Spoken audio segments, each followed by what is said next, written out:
ഞാൻ എപ്പോഴും പറയും, ജയ ജയ ഹേ എന്ന പടത്തിലൂടെ വിപിൻദാസ് എന്ന ദൈവം, അതാണ് സന്ദർഭോചിതമായി നമുക്ക് കിട്ടുന്ന അനുഭവമാണ് ദൈവം. ഈ ദൈവം നമ്മൾ എപ്പോഴും മനസ്സിലാക്കേണ്ട ഒരു കാര്യമല്ലേ, നമ്മള് തീർച്ചയായും ദൈവത്തിന് ഒരിക്കലും നമ്മൾ നേരിട്ട് വന്നിട്ട് നമ്മളെ തലോടാനോ നമ്മളെ സഹായിക്കാനോ നമ്മളോട് സ്നേഹത്തോടെ വാക്കുകൾ പറയാനോ കഴിയില്ല.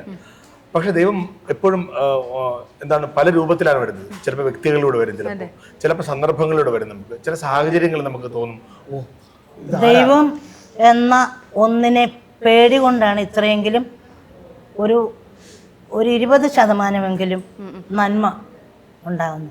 ദൈവത്തെ ഒരു ഭയം, ആ ശക്തിയെ, ഒരു പ്രപഞ്ച ശക്തിയെ ഒരു ഭയം. നമ്മൾ വിശന്നിരിക്കുന്ന സമയത്ത് അല്ലെങ്കിൽ നമ്മളൊരു കഷ്ടപ്പാടിലിരിക്കുന്ന സമയത്ത് നമ്മളോട് ഒരാൾ വന്നൊരു സ്നേഹത്തോടെ നമ്മളെ സമീപിക്കുന്ന ഒരാളിൽ നമ്മളൊരു ദൈവത്തെ കാണും.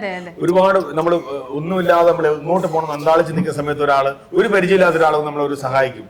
അയാളൊരു ദൈവമുണ്ട് നമുക്ക്.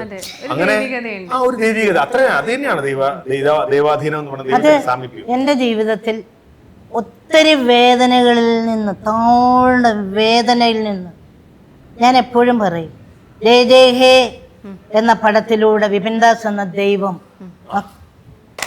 അതാണ് സന്ദർഭോചിതമായി നമുക്ക് കിട്ടുന്ന അനുഭവമാണ് ദൈവം. നിമിത്തത്തിലും ഒരു മനുഷ്യന്റെ മനസ്സിന്റെ പ്രവൃത്തിയാണ് ദൈവം.